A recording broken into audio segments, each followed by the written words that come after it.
Get inspired, grow, and take actions. This is Walk and Talk with Dr. AZ. What are the top skill sets that you are working on as you prepare for 2026? Every year, I choose 3, maximum 5 skill sets that are very important for me to succeed in the new year. And one of the skill sets that I always include is my presentation skill, my communication skill, some aspect of communication. Why do I do that? Simple.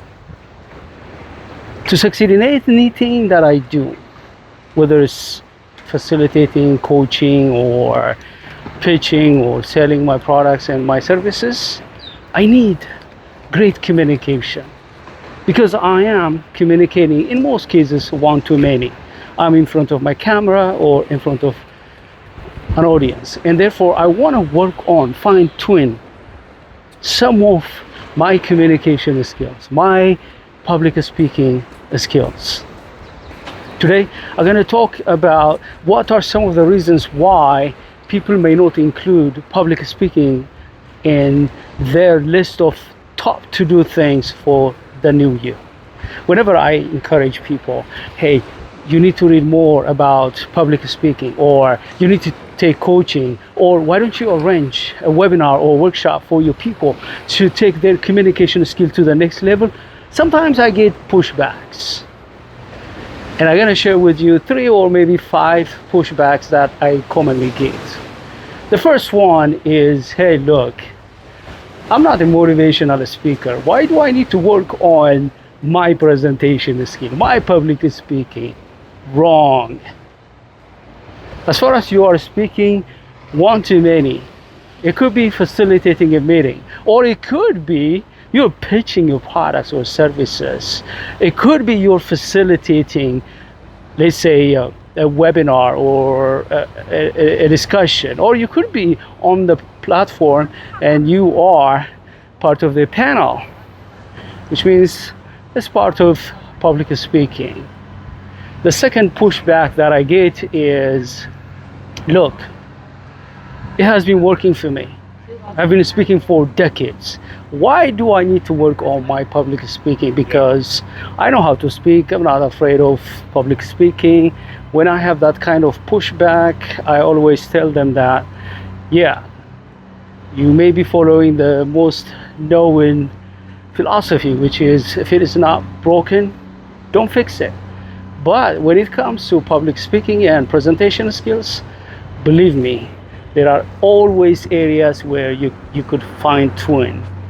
When I work with leaders and entrepreneurs, when I audit their public speaking, I'll find at least 1, 2, 3 things. I'm talking about these are advanced speakers. They know how to speak in front of the camera, in front of an audience, but I always find a couple of areas where if they work on, they can take their public speaking to the next level, which means public speaking and presentation skill, this is something you have to work on the entire life you're gonna be on earth.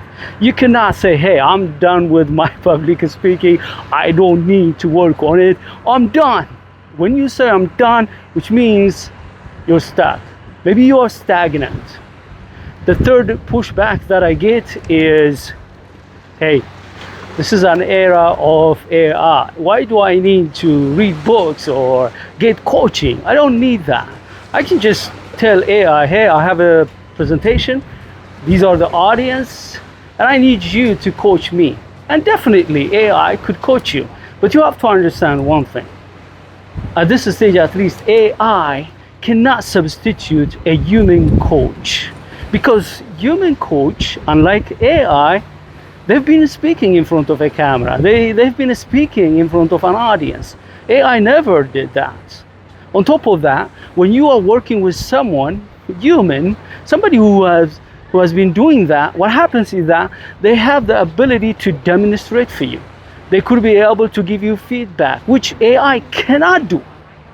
Unless you don't have the resources to hire a coach, My encouragement is don't over depend on AI. AI can give you some ideas, insights, but it can't substitute, especially if you are an advanced speaker.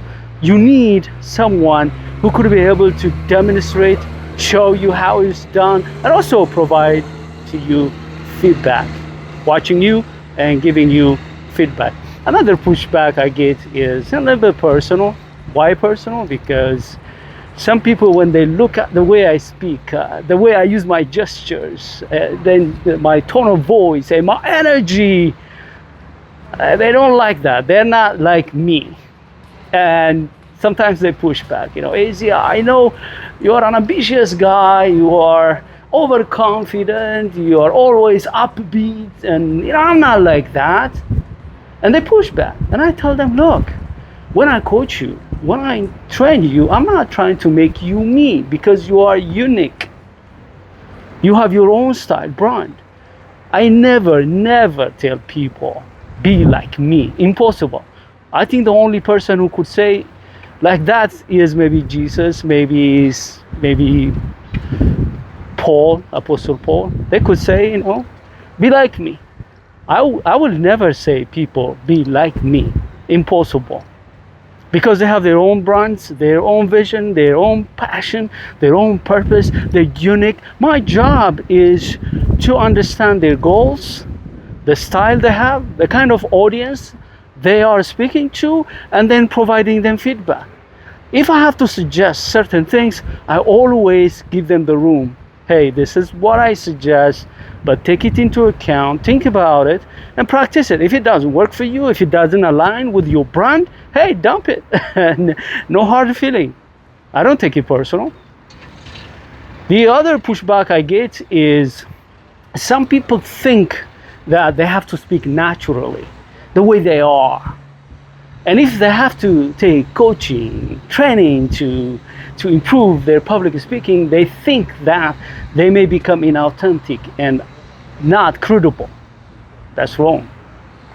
You're not the one who's going to judge whether you are authentic or not. Your audience. And there may be certain things you say, you don't say, you do, you don't do, that may lead your audience to think that you're not credible enough. You are inauthentic. You don't have control. That's why you need to understand how your audience may interpret the way you speak, the way you project your voice, the way you communicate, because you want to make sure that you rob every reason for them to discount you. To do that, you need to work on your voice, your body language, your gestures, your presence, the flow that you follow in your speech, and so on and so forth. In short, you're working on your presentation skill, not to be somebody else, not to fake it. It's about you going the extra mile to help people understand who you are. You are passionate in helping them. You are authentic and you're credible. But the only way you can show what's in you and what's true about you is by helping your audience not to make wrong judgments. The way you use your hands. Let's say you put your hands in your pocket. They may interpret that negatively. You put your hands in front of your belly. They may misinterpret that something that you're not intending. You may put your hands behind. They may misinterpret that, and you don't want them to think that you are hiding something, you're kind of like laid back or whatever. Because people have their own opinions, beliefs, depending on their upbringing, the culture, the subculture they've been living and working. They make judgments. And therefore, when you work on yourself, it's not about making you somebody else or faking it or trying to make you somebody else. That's not true. I remember I had a mentor, and I really liked the way she was presenting. She was speaking. She was a great storyteller. The way she moves on the stage, the way that she uses her hands and so on, And at one point she was like, AZ, have you noticed that you are trying to be like me? I was like, initially I didn't know. It was blind spot. I didn't know. And I said, oh my gosh, yeah, you're right. And she said, you don't need to be me. People want to get you as the way you are. And therefore she encouraged me, hey, learn certain things from me, but customize them to align with who you are. That was a very liberating feedback that I got. What I'm telling you is that whenever you work with someone, a coach, a mentor, a trainer, or maybe an accountability partner, what they suggest, their feedback is not to change you, who you are. It's about helping you refine your ability to communicate so that there is nothing coming between you and your audience, especially the way you speak, your voice, your gestures, your projection, your presence. You don't want these things to come between you and the people that you want to influence. In conclusion, we need to understand that communication is one of the most important skill sets that has a domino effect. I like what Les Brown, one of my favorite motivational speakers, said. Communication is the #1 skill to succeed in any endeavor. People vote for you, write you a check, buy your product and services, join your cause, partner with you if you excel in communication. And one of the most important aspects of communication is presentation skill, public speaking, one-to-many communication. And you want to understand the importance of refining your presentation skill, even if you are an advanced speaker. In my recent book called Speaking for Impact, I used a framework which worked for many of my coachees and trainees. It has 4 parts. The first part is fortifying your mindset so that you speak more. You step on the stage, you sit in front of the camera and speak more by removing any barrier that may come between you and your audience. Reasons, beliefs that may stop you from stepping up. The second part of that framework is structure, how you structure your speech. I can give you a wonderful example. A few weeks ago, I was talking to one of my coachees. He passed through our coaching program. He also immediately bought the book, Speaking for Impact. And he gave me a very interesting testimonial. He had a presentation at Toastmasters. He didn't have time to prepare, but he knew in the book, chapter 5 could help him structure his speech because he didn't have time. He wanted to use a framework. He just wanted to step up just to speak. He didn't have time. He went to chapter 5. He quickly read that. He prepared the speech. He didn't have time to rehearse it. He went there and rocked it. And they gave him feedback as if he was rehearsing and preparing for that. They told him, oh my gosh, I have watched you present in the past, but this one, they gave him a lot of things that went very well. They didn't know what happened, but he knew what happened. What does that mean? Part 2 of the framework gonna help you structure your speech. Whether you are spotlight and your boss or someone gives you the mic and you have to speak, you have a framework.